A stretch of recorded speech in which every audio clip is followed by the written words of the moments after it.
신천지의 모략전도, 거짓말전도 있죠. 사실 모략이라는 단어를 여기 쓰기도 적절치는 않은데 거짓말 전도로 인한 사회적인 피해가 너무 컸고 재판부 입장에서 오히려 이런 것들이 위법하지 않다라고 판결하기가 사실 더 어려울 것이다라는 저는 확신이 있었거든요.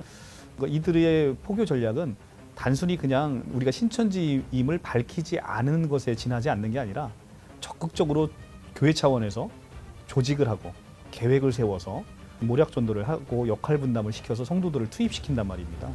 그래서 항소심 법원에서도 그 부분에 대한 위법성을 마찬가지로 인정을 해주신 것이고요.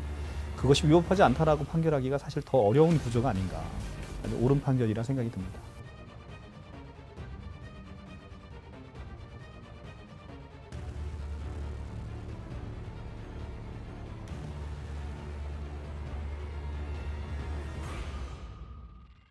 굉장히 중요한 의미가 있죠. 교회뿐만 아니라 사회에서도 자기를 지휘 감독하는 자가 위법한 것을 지시했을 때 우리가 그것을 그냥 순응하게 되면 그 범죄의 공범으로 가담하게 되는 거거든요.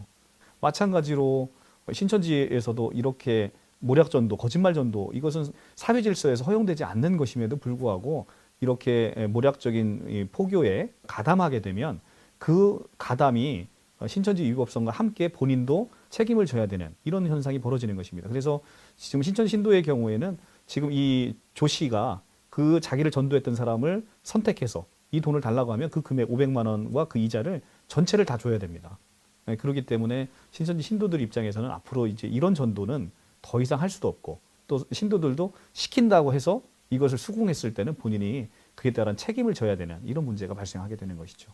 사실은 이제 금액이 작아 보이지 않습니까? 500만 원? 근데 신천지 10만 수료식 했잖아요. 10만 수료식의 절반만 탈퇴를 해서 소송을 해도 무려 소송액이 2,500억입니다. 어마어마한 금액이죠.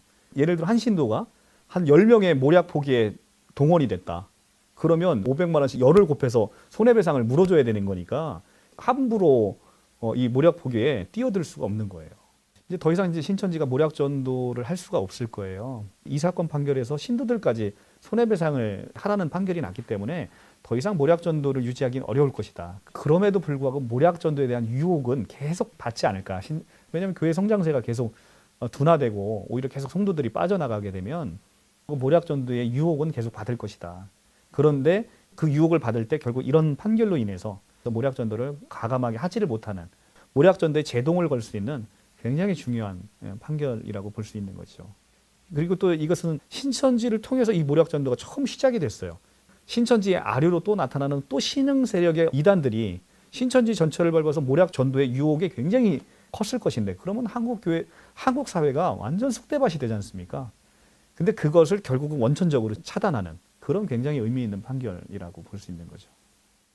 이 소송은 생물과도 같다라고 법조인들이 얘기를 합니다.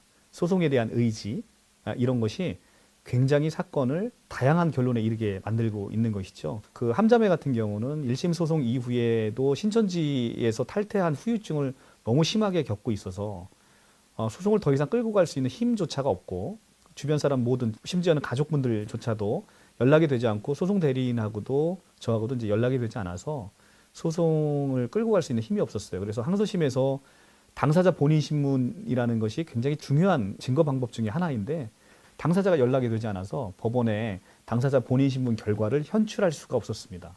그렇기 때문에 함자매는 1심에서 승소했음에도 불구하고 항소심에서 좀 증거 부족으로 결과가 뒤집힌 케이스가 됐고 조 씨 같은 경우는 항소심에서 당사자 본인 신문으로 출석을 했고 그리고 또 본인을 직접 미혹한 사람들도 현직 신천지인들을 증인으로 불러서 그들을 신문했고 좋은 결과로 이렇게 도출이 된 것입니다. 중요한 것은 뭐냐면 모략 전도의 위법성이 바뀌는 게 아니라 개별 구체적인 사건에서 그것의 입증의 정도가 부족하다는 것이지 모략 전도 자체가 위법하고 그게 있으면 손해배상 해준다라는 이 원칙은 이건 제가 봤을 때는요. 이건 어떤 판사님이 판결을 해도 그 원칙이 뒤집힐 가능성은 없다고 봅니다.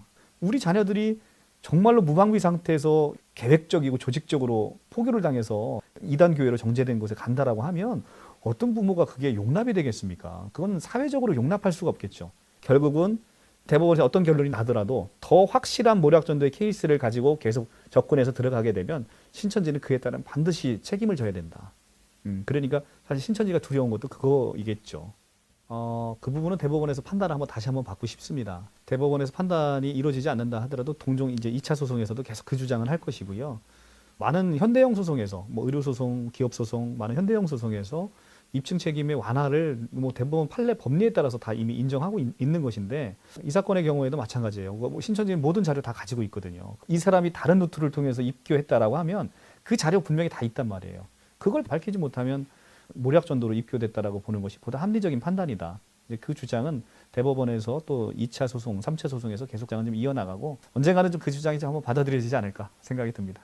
걱정 안 하셔도 됩니다. 이제 그것은 뭐 SNS라든가 이런 텔레그램에 관한 증거가 이제 저희가 많이 제출했는데 텔레그램에 관한 증거가 없어도 상관없어요. 왜냐하면 일단 모략전도의 구체적인 사실관계가 있고 그에 따라서 투입되는 사람이 있잖아요. 다 증인으로 세우는 거예요. 본인이 거짓말을 한다고 하더라도 여러 사람을 신문하다 보면 그 중에서 필요한 부분들이 다 도출이 되게 되어 있어서 그리고 기본적으로 신천지가 모략전도를 한다는 사실에 대해서는 부인하고 있지 못하고 이미 증거가 도출이 되어 있어요. 조직적인 모략전도를 당해서 피해를 입었다라는 것에 대한 입증은 충분히 가능할 것으로 보이고요. 그리고 좀 2차 소송 같은 경우는 이렇게 모략전도에 투입됐던 사람이 함께 나온 케이스라 입증이 충분히 가능한 사안이고요. 그런 자료 없는다 하더라도 걱정하실 거 없을 것 같아요. 그 비용은 지금 그래서 이제 전피현하고 계속 논의하고 있는데요. 이제 전피현 쪽에서 계속 모금 활동하고 있고 그래서 모든 비용은 일단은 모금을 통해서 전피현 쪽에서 일단 조달을 할 계획이에요. 결국 뭐 조달이 안 되면 뭐 저 개인적인 비용으로라도 다 해줘야 되고 당사자들에게 전가할 생각은 전혀 없습니다. 많긴 해요. 또 신천지 시위하시면서 그 전피현 가족들의 이제 소송이 신천지 쪽에서 과도하게 이제 소송을 걸고 있거든요. 그 부분 이제 형사 사건 또 민사 사건 제가 다 무료로 서비스를 다 해드리고 청축만화 소송 말고도. 근데 그러다 보니까 그 양이 굉장히 좀 많더라고요. 그래서 좀 부담스럽긴 한데 그래도 2차까지는 제가 이제 사명감을 가지고 2차까지 이제 리딩 케이스들이 있거든요. 그러니까 2차 소송에서 의미 있는 게 그 허황된 교리에 관한 거. 그거에 대한 것도 굉장히 의미가 있는 판결이고요. 또 1차에서 다루지 않았던 그 노동력 상실에 따른 손해. 그리고 또 하나는 이제 과도한 헌금에 관한 피해. 이게 이제 2차 소송에서 다 쟁점으로 다뤄져서 이것까지의 리딩 케이스는 제가 만들어 놔야 다른 변호사님이 하시더라도 할 수 있는 그런 상황이 되겠죠. 그래서 요거까지의 리딩 케이스는 좀 만들어 놓고 싶습니다. 힘들죠. 힘든데 기쁨과 사명으로 하는 겁니다. 이게 참 이 일을 할 때 가장 그래도 기쁨이 있어요. 힘들지만 기쁨이 있고 또 하나님의 일이잖아요, 이게. 제가 아니면 누군가 감당하기가 어려운 것이고 또 그 사명에 하나님께서 또 저를 선택하셔서 또 사용해 주셨다는 게 너무 감사할 뿐이죠, 뭐. 그래서 이제 좀 마음속으로 부담인 건 이 사건 소송에서 유의미한 결론이 나오지 않게 되면 나로 인해서 또 더더욱이 또 한국교육이 어려워지는 게 아닌가. 이런 마음적인 심적 부담은 좀 그런 게 이제 좀 힘든 것인데요. 그거 아니고 뭐 일 자체는 힘들지만 얼마든지 기쁨과 감사로 감당해낼 수 있는 그런 상황인 것 같아요.